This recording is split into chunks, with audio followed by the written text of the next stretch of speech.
भगवान भास्कर जहाँ सबसे पहले उदित होकर के हमें अपना दर्शन देते हैं, ऐसे यह पावन भूमि भारत की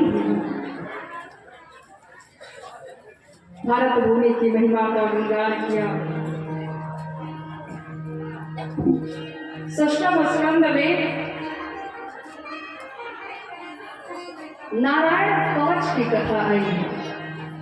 विश्वरूप के द्वारा भगवान इंद्र को नारायण कवच का उपदेश दिया गया। मैं ये पुनरावृत्ति इसलिए कर रही हूँ, कल थोड़े संक्षेप में समयाभाव में हम सभी आगे निकल गए थे, तो जो जरूरी बातें हैं वो मैं आपको अवश्य बताऊं। नारायण कवच का पाठ आप में से कितने लोगों ने किया है, वो हाथ उठाकर बताइए मुझे। किसी ने नहीं किया। अब आप सभी से प्रार्थना है कि जितनी जल्दी हो सके अपने घर में दिव्य श्रीमद् भागवत महापुराण ला करके आप जितनी जल्दी हो सके प्रतिष्ठित करें। कई बार माताएं हमारे पास आती हैं, मुझे बड़ा भय लगता है, मेरे जीवन में ये समस्या है वो समस्या है। मैं आपको बता दूं, मैं कोई तांत्रिक नहीं हूँ, मैं कोई ज्योतिष, कोई ओझा नहीं, वैसी कोई शक्ति नहीं है मेरे अंदर। परंतु हाँ, मैंने जिसका प्रयोग अपने जीवन में किया है और जिससे मुझे परम लाभ की प्राप्ति हुई है, वो मैं आपको अवश्य बताऊंगा। भूत का भय हो, शत्रु का भय हो, किसी बात का डर लगे, कुछ मत कीजिए, सीधा ओम नमो भगवते वासुदेवाय, ओम नमो नारायणाय, ओम विष्णवे नमः, ओम नमः अस्त्राय पठ न्यास की विधि संपन्न करके और नारायण कवच का पाठ कर लीजिए। किसी भी प्रकार का भय होगा, मैं व्यासपीठ पर बैठी हूँ और मैं अपने श्रोताओं को कभी भी वो नहीं कहती जो मैंने अपने जीवन में न किया हो। जिसका प्रयोग करके मैंने देखा है और जिससे मुझे लाभ मिला है, वही मैं आपको बताऊंगा। किसी भी प्रकार का भय हो, परमात्मा के प्रति, भागवत जी के प्रति, नारायण कवच के प्रति मेरा यह दृढ़ विश्वास कहता है कि आपके जीवन का किसी भी प्रकार का भय होगा तो वो भय तत्क्षण उसी समय समाप्त हो जाएगा, केवल नारायण कवच के पास अवश्य कीजिएगा, मेरी प्रार्थना। आइए एक बार दोनों हाथ जोड़ लें और नारायण कवच, भगवान नारायण को प्रणाम कर लें। एक श्लोक हम सभी यहाँ से बैठे बैठे पढ़ेंगे। आप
जीवन जो है वो सुंदर सुंदर बनाएंगे। आप सभी से प्रार्थना है, नारायण कवच का पाठ अपने जीवन में अवश्य कीजिएगा।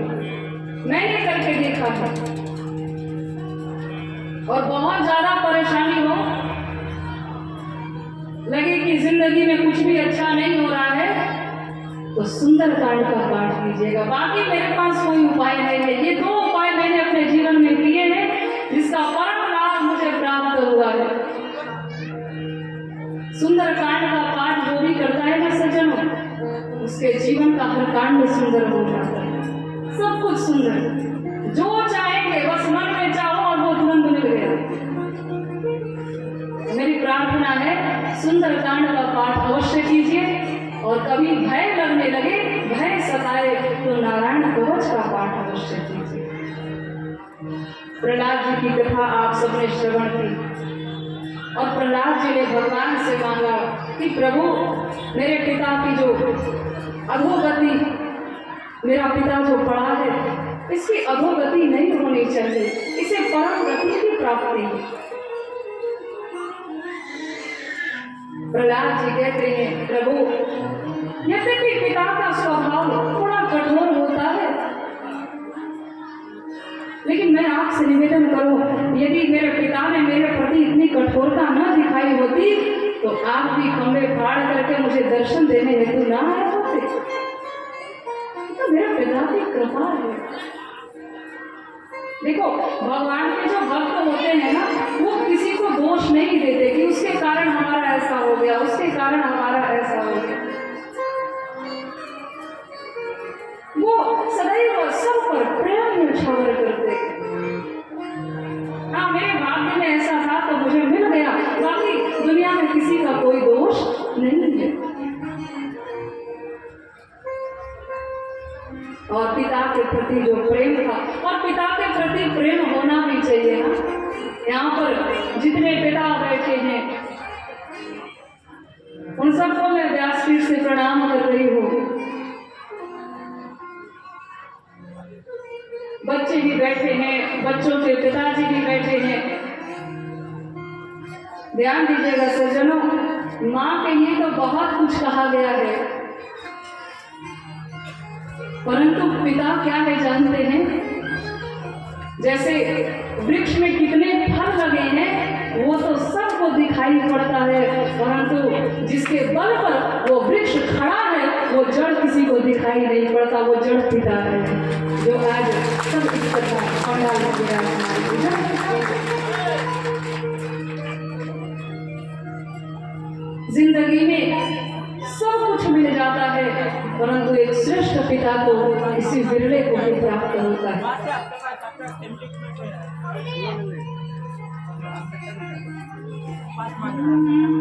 समंदर माँ की ममता की गहराई न छुपाया। किसी कवि ने बड़ा सुंदर लिखा है, चाहे कितनी भी ऊंचाई प्राप्त कर लो, लेकिन पिताजी ने बचपन में कंधे पर बैठा करके जो घुमाया था वो ऊंचाई दुनिया में कोई भी नहीं दे सकता। हवाई जहाज भी वो ऊंचाई नहीं दे सकता। समंदर माँ की ममता की भी गहराई न छुपाया। हजारों छंद लिख तुलसी की चौपाई न छुपाया। हजारों छंद लिख तुलसी की चौपाई न छुपाया। मुझे मेरे पिता से बड़ा प्रेम है, इसलिए मैं भावुक भी हो जाती हूँ। मेरे पिता ने मुझे सब कुछ दिया है। जिंदगी में कोई भी ऐसी चीज नहीं है जो मेरे पिताजी ने मुझे प्रदान नहीं किया। इसलिए मैं बार बार धन्यवाद और प्रणाम भी कर रही हूँ अपने पिताजी को। और ये पंक्ति उन्हीं को समर्पित भी है कि समंदर माँ की ममता की भी गहराई न छू पाया, हजारों छंद लिख तुलसी की चौपाई न छू पाया। मुझे पापा ने बचपन में छुआई थी जो कंधों से, मुझे पापा ने बचपन में छुआई थी जो कंधों से, जहाजों से भी उड़कर मैं वो ऊंचाई न छू पाया, जहाजों से भी उड़कर मैं वो ऊंचाई न छू पाया।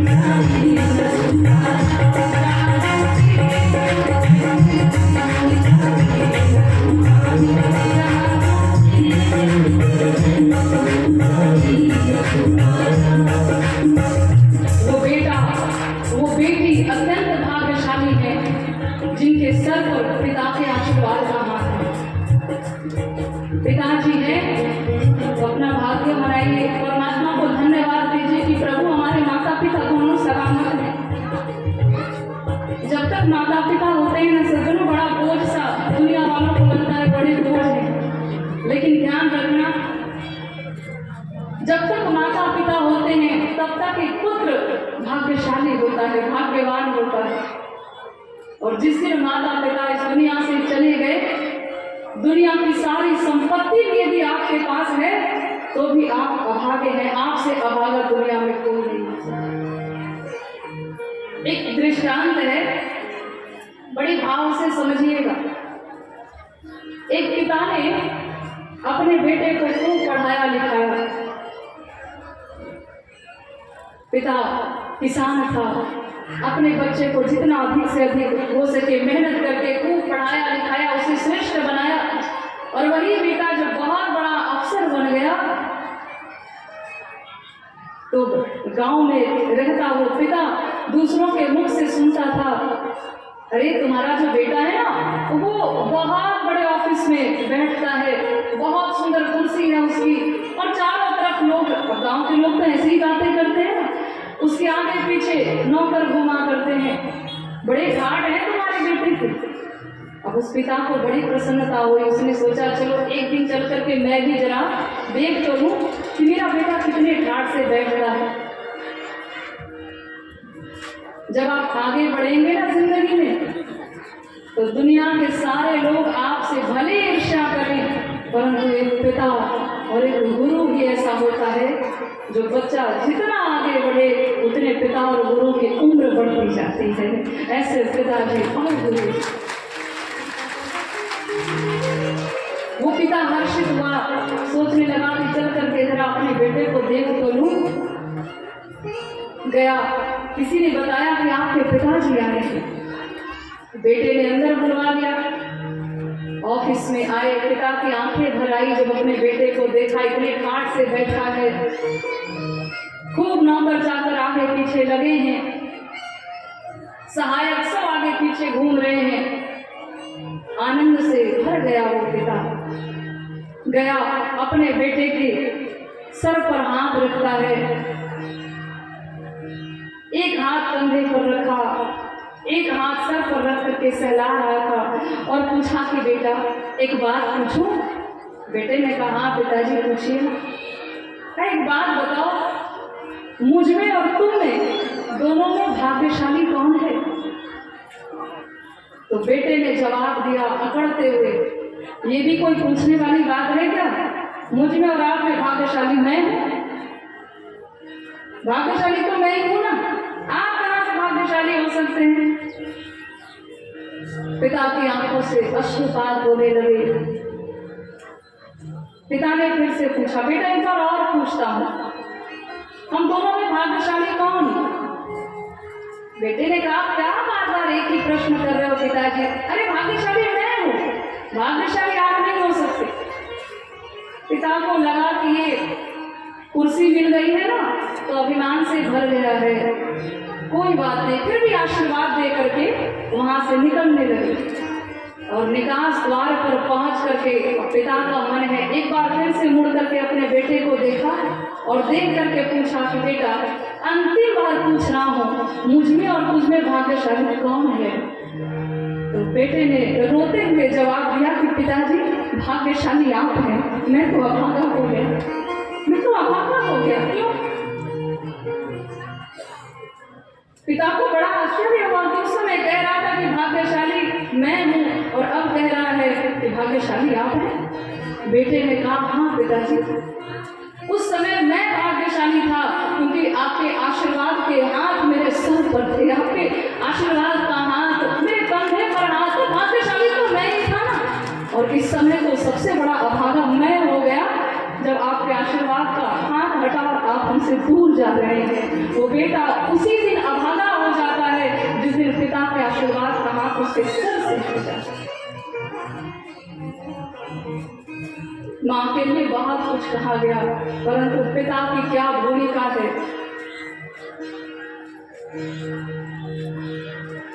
बच्चे को भूख लगी है, रो रहा है बच्चा, ये बिना बोले ही माँ समझ जाती है, परंतु मेरा बच्चा जीवन में कभी भूखा न रहे इसकी चिंता निरंतर एक पिता को रहती है। निरंतर जीवन में कभी भूखा न रहे, अपनी एड़ियों को, अपने पैरों को, बच्चों के भविष्य को संभालने के लिए एक पिता घसीटता रहता है, रगड़ता रहता है। आजकल के बच्चे, हम सभी लोग अपनी सुंदरता के लिए कितना कुछ खर्च कर देते हैं, परंतु पिता का त्याग और समर्पण देखिए। कभी तबीयत खराब हो जाए तो पिताजी जल्दी हॉस्पिटल नहीं जाते, कहीं डॉक्टर ने एडमिट होने को कह दिया, ऑफिस नहीं जाऊंगा, तो बच्चे का भविष्य बिगड़ जाए। ब्यूटी पार्लर में खूब लोग खर्चा कर देते हैं, परंतु पिता का त्याग और समर्पण मैंने भी देखा है। दाढ़ी बनाने के लिए सेविंग क्रीम ना हो तो पिताजी नहाने वाली दाढ़ी से ही सेविंग कर लिया। पैसे बच जाए तो मेरे बच्चे के भविष्य को बनाने के काम आएगा। यह पिता का त्याग है सज्जनों। एक पिता जो दे सकता है वो दुनिया में कोई नहीं दे सकता। इसीलिए कहा गया है, किसी कवि ने बड़ा सुंदर लिखा कि पिता जीवन है, संबल है, शक्ति है। पिता, और ये जो पंक्तियां हैं ना, यहाँ पर जितने पुरुष वर्ग के लोग बैठे हैं, बच्चों के पिताजी बैठे हैं, आप सबको समर्पित है, आप सबको प्रणाम है। पिता जीवन है, संबल है, शक्ति है। पिता सृष्टि के निर्माण की अभिव्यक्ति है। पिता पालन है, पोषण है, परिवार का अनुशासन है। पिता धौंस से चलने वाला प्रेम का प्रशासन है। पिता रोटी है, कपड़ा है, मकान है। पिता छोटे से परिंदे का बड़ा आसमान है। पिता से ही बच्चों के ढेर सारे सपने हैं, और पिता है तो बाजार के सब खिलौने अपने हैं। भले पॉकेट में पैसा नहीं है, बच्चे ने डिमांड करके जिद करनी कि मुझे ये चाहिए, तो कहीं से भी ला करके बच्चों की जिद को वो पिता जरूर पूरी कर देता। होली दशहरे का अवसर आए, भले स्वयं पुराने शर्ट पहन कर ही मेला घूम लेंगे, लेकिन बच्चों के लिए नए वस्त्र आने चाहिए, इसकी चिंता एक पिता को निरंतर रहती है। इसीलिए कहा, पिता कौन है? पिता अपनी इच्छाओं का हनन, परिवार की पूर्ति है, और पिता रक्त में दिए गए संस्कारों की मूर्ति है। पिता है तो परिवार में प्रतिपल राग है, और पिता से ही माँ की चूड़ी बिंदी और सुहाग है। इसलिए पिता की रक्षा कीजिए, प्रार्थना कीजिए भगवान से कि मेरे पिता को सुरक्षित रखना भगवान, क्योंकि पिता है तो मेरी पूरी दुनिया है, पिता ही पूरी दुनिया है। पिता है तो मेरी जिंदगी में किसी चीज की कमी नहीं हो सकती। उसका आशीर्वाद ही मेरे जीवन की सबसे बड़ी संपत्ति है। प्रहलाद जी ने ऐसे पिता के लिए कहा, मेरे पिता की अधोगति नहीं होनी चाहिए प्रभु। तो भगवान ने बड़े प्रेम से कहा कि प्रहलाद, मरते समय कोई हमारा मुख देख कर जाए, कोई नाम लेकर जाए, तो उसका उद्धार हो जाता है। और धन्य है तुम्हारा पिता जिसे मेरी गोद में उसे मृत्यु मिली है, उसकी अधोगति कैसे हो सकती है? वो तो उसी समय परम गति को प्राप्त हो गया।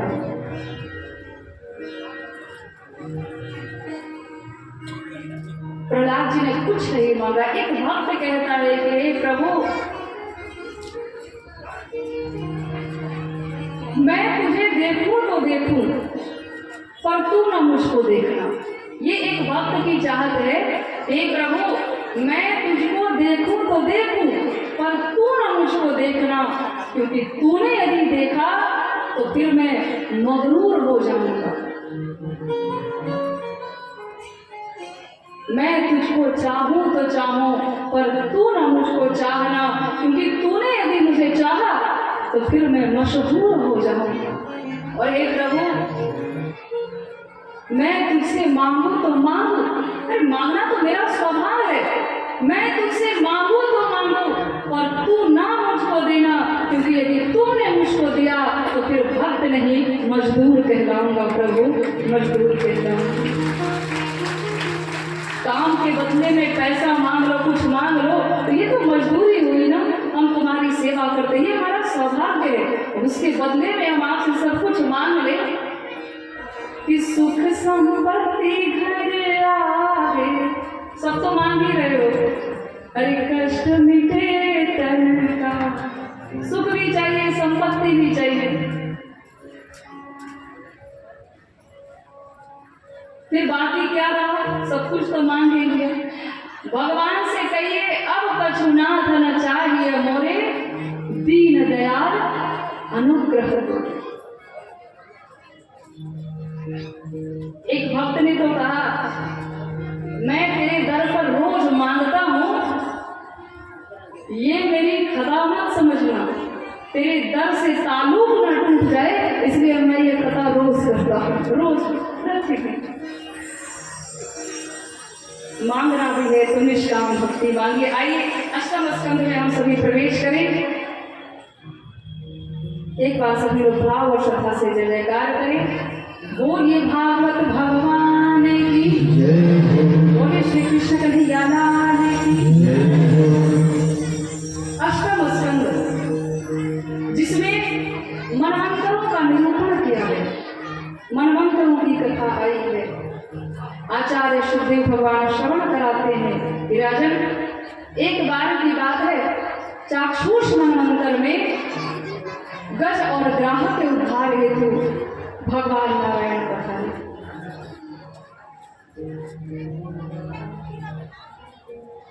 एक गजराज है जो अपने हथनियों के साथ, अपने परिवार वालों के साथ, अपने बच्चों के साथ खूब प्रेम से त्रिकूट पर्वत पर रहा करते, बड़े ही बलशाली।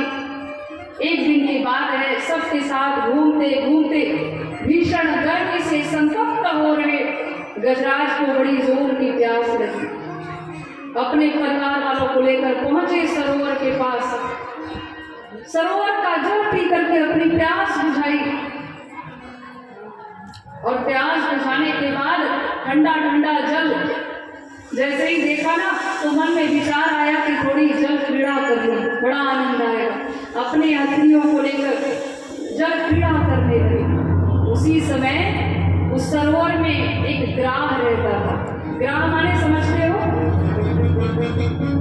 मगरमच्छ, क्रोकोडाइल। तो ये जो मगरमच्छ है ग्राह, इसे बड़ा क्रोध आया। जल क्रीड़ा जब गजराज कर रहे थे, पूरा सरोवर का जल जो है मैला हो गया, गंदा हो गया, उसी में रह गए। ग्राह को इतना क्रोध आया, उसने झट से जाकर के गजराज के पैरों को पकड़ लिया। अब जैसे ही पकड़ा, गजराज चिल्ला रहे हैं, खूब प्रयास किया। पहले तो अपने बल पर इतना अभिमान था कि मैं स्वयं अपने आप को बचा लूंगा, खूब खींचा, लेकिन जब नहीं निकल पाए, अपने परिवार वालों से कहा हमें बाहर निकालो। परिवार वालों ने भी खूब प्रयास किया, लेकिन जब नहीं निकल पाए तो सारे परिवार वाले छोड़ करके जाने लगे। गजराज ने निवेदन किया, अरे देवियों, मैंने तुम्हारे लिए कितनी मेहनत की, अपना पूरा जीवन तुम्हारे प्रेम में लगा दिया, तुम्हारे लिए अपना सर्वस्व न्यौछावर कर दिया, और आज जब मैं संकट में हूँ तो तुम छोड़ करके जा रही हो। अपने परिवार वालों से कहा, बच्चों से कहा, लेकिन सब ने जवाब दे दिया कि तुम तो गिर ही रहे हो, तुम तो मर ही रहे हो, तो क्या तुम्हारे साथ हम भी मर जाएं? सुर नर मुनि सब के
गजराज ने किसी का नाम नहीं लिया था ना। भगवान नारायण ने कहा जो किसी का नाम नहीं वो हमारा नाम है, मैं जाऊंगा। और तुरंत गरुड़ पर आरूढ़ होकर के भगवान नारायण चले। गजराज ने देखा भगवान चले आ रहे हैं, अपने सूंड से एक कमल का पुष्प उखाड़ करके भगवान के चरणों में अर्पण कर दिया। भगवान ने देखा मेरा भक्त जो है वो बड़ा कष्ट पा रहा है। तुरंत गजराज के सूंड को पकड़ करके भगवान ने खींचा। गजराज बाहर आए और सुदर्शन चक्र से ग्राह का मुंह फाड़ दिया और गज ग्राह दोनों का उद्धार कर दिया। बोली भगवान आज गजराज ने भगवान को धन्यवाद दिया और बारंबार निवेदन कर रहे हैं, प्रार्थना कर रहे हैं, प्रभु अपनी दर से अब तो लटाना, गिरा जा रहा उठा लो, प्रभु अपनी दर से अब तो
गजराज ने प्रश्न किया कि प्रभु आए थे मेरा उद्धार करने और पहले उसका उद्धार कर दिया आपने। भगवान कहते हैं गजराज एक बात कहूं, कोई ऐसा व्यक्ति हो जो हमारे चरणों को पकड़ कर रखे और कोई ऐसा जीव है जो हमारे भक्त के चरणों को पकड़ कर रखे, तो सबसे पहले मैं उसी का उद्धार करता हूँ जो हमारे भक्त के चरणों को पकड़ करके रखता है। मैं तो भक्त के वश में हूँ। अरे भक्त तो मेरा भी परमात्मा है जिसकी पूजा मैं स्वयं किया करता हूँ। ऐसे भक्त वत्सल भगवान ने गज और ग्राम दोनों का उद्धार किया। और अष्टम स्कंद में ही समुद्र मंथन की कथा आई है, जहाँ एक बार की बात है, दुर्वासा ऋषि ने एक बड़ी सुंदर माला भगवान इंद्र को भेजी और उस प्रदत्त माला की अवज्ञा भगवान इंद्र ने कर दी। उसे देख करके दुर्वासा ऋषि क्रोध में भर गए और तुरंत श्राप दे दिया कि इंद्र तू इतने अभिमान से भरा बैठा है, जा मैं तुझे श्राप देता हूँ कि तुम श्रीहीन हो जाओ, तुम्हारा सब कुछ समाप्त हो जाए। और जैसे ही श्राप लगा, सारी संपत्ति ऐश्वर्य सब समाप्त। सारे देवता दौड़े भागे गए भगवान नारायण के पास, निवेदन किया। भगवान नारायण कहते हैं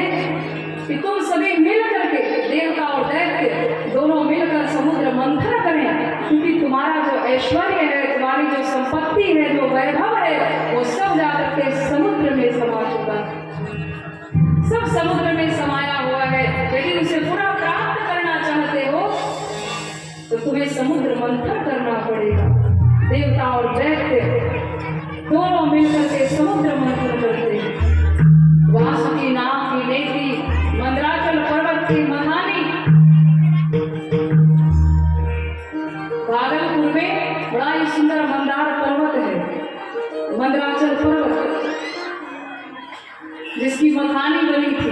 आपने देखा है दधि मंथन जो पहले की माताएं करती थी, यशोदा मैया को देखो नेत्री और मखानी कैसे होती है।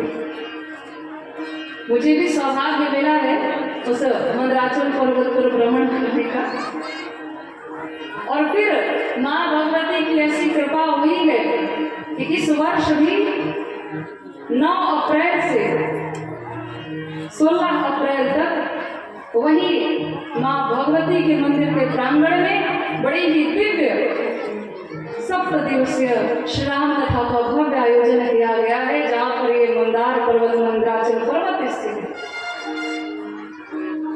और वो कथा आस्था के फेसबुक चैनल पर भी लाइव की जाएगी, आप सभी श्रवण भी करेंगे, और हम चाहेंगे कि मंदराचल पर्वत का आप सबको दर्शन भी कराया जाए। तो ऐसे मंदराचल पर्वत की मथानी बनी, वासुकी नाम की नेत्री बनी, सब चल पड़े लेकर के, लेकिन गणेश जी को प्रणाम नहीं किया तो बीच में वो पर्वत गिरा और सभी देवता दैत्य सबके हाथ पैर सब टूट गए। भगवान ने समझाया गणेश भगवान का आह्वान करो, और तब सबने बड़े प्रेम से जय जयकार की, वंदना पूजन अर्चना किया। एक बार हम आप सभी जय जयकार करें, बोलिए श्री गणेश भगवान की। गणेश भगवान को प्रणाम करके लेकर के चले, देवता और दैत्य दोनों समुद्र मंथन करने लगे। समुद्र मंथन जब प्रारंभ हुआ है तो सबसे पहले कालकूट नाम का विष निकला, और उस विष के निकलते ही सबकी हालत खराब हो गई, सारे लोग परेशान हो गए विष के प्रभाव से। क्या किया जाए? सारे देवता मिलकर के भगवान भोलेनाथ के पास पहुंचे। प्रभु, विश्वान आप ही कर सकते हो, इस समस्या का समाधान आपके पास ही है। भगवान शंकर ने मैया पार्वती से पूछा, देवी जहर पी लूं क्या? सारे देवता आए हैं, जहर पी लूं? आइए एक बार महादेव हम सबके सम्मुख विराजमान हैं, और बड़े भाव से बाबा कथा भी श्रवण कर रहे हैं। तो बाबा को एक बार प्रणाम कर ले, सभी लोग हाथ जोड़िएगा बड़े आनंद के साथ। आशुतोष शशांक शेखर चंद्रमौलि चिदंबरा, आशुतोष शशांक शेखर चंद्रमौलि चिदंबरा, कोटि कोटि प्रणाम शंभो, कोटि नमन दिगंबरा, कोटि कोटि प्रणाम शंभो, कोटि नमन दिगंबरा। निर्विकारोकार अविनाशी तुम्हें सेवा मिले, निर्विकारोकार अविनाशी तुम्हें सेवा मिले, जगत सर्जन प्रलय करता शिवम सत्यम सुंदरा, जगत सर्जन प्रलय करता शिवम सत्यम सुंदरा। आशुतोष शशांक शेखर चंद्रमौलि चिदंबरा, आशुतोष शशांक शेखर चंद्रमौलि चिदंबरा, कोटि कोटि प्रणाम शंभो, कोटि नमन दिगंबरा, कोटि कोटि प्रणाम शंभो, कोटि नमन दिगंबरा, कोटि नमन दिगंबरा, कोटि नमन दिगंबरा, कोटि नमन दिगंबरा, कोटि नमन दिगंबरा। भगवान की जय हो। बाबा ने मैया से पूछा, देवी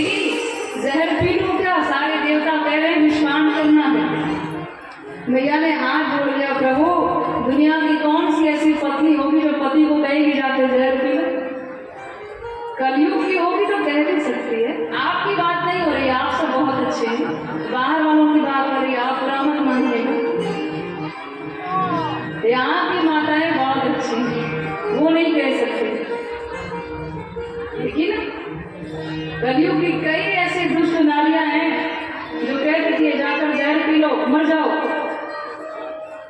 भैया ने हाथ जोड़ लिया, प्रभु मैं ये नहीं कह सकती, लेकिन हाँ इतना जरूर कहूंगी कि विश्व के कल्याण हेतु आपको जो करना पड़े, आपका तो नाम ही कल्याण है प्रभु, आप तो समस्त विश्व का कल्याण करने वाले हैं, इसलिए जगत के कल्याण हेतु जो करना पड़े आप करें। भगवान आए और आकर के काल विश्व अपनी अंजलि में लिया। आपने देखा होगा कहीं कहीं पर तस्वीर में बाबा ऐसे विश्व को धारण करके और बड़े प्रेम से भगवान ने लिया। जैसे कभी कभी प्यास लगे, कोई पात्र ना हो तो हाथ से ऐसे ही लोग जल पी लेते हैं। जब पीने लगे भगवान विचार किया, भीतर में पूरा विश्व समाया हुआ है, सबकी स्थिति खराब हो गई। बाबा जहर पी रहे हो, हम सब समाप्त हो जाएंगे। बाबा ने क्या किया, रात कह करके मुंह को खोला, अंदर लिया, माँ कह करके बंद कर दिया, न भीतर जाने दिया न बाहर आने दिया, अपने गले में ही उस विश्व को धारण करके रखा, जिससे पूरा कंठ जो है नीला हो गया। नाम पड़ा नीलकंठ महादेव, बोले नीलकंठ महादेव की। और जब बाबा विषपान कर रहे थे ना, तो ऐसे जब अंजलि में लेकर हम आप सब लोग जल पिए तो 2-4 बूंद नीचे भी गिर जाते हैं, वैसे ही 2-4 बूंद विष जो है वो नीचे गिरे, जिसे दौड़ दौड़ करके जितने सर्प बिच्छू और जो भयानक विष वाले कीड़े मकोड़े हैं सब में जा करके ग्रहण करते। आज भी वो कालकूट विष जो है दिखाई पड़ता है। कहीं कोई सर्प काट ले तो लोगों की मृत्यु हो जाती है, और बिच्छू जब डंक मारे तो कैसा लगता है बताओ? मुझे नहीं पता है, लेकिन मैंने सुना है कि बड़ी पीड़ा होती है। आज तक तो ऐसी बाबा की कृपा नहीं हुई और प्रार्थना है कि कभी हो भी नहीं, लेकिन सुना है कि डंक जब मारे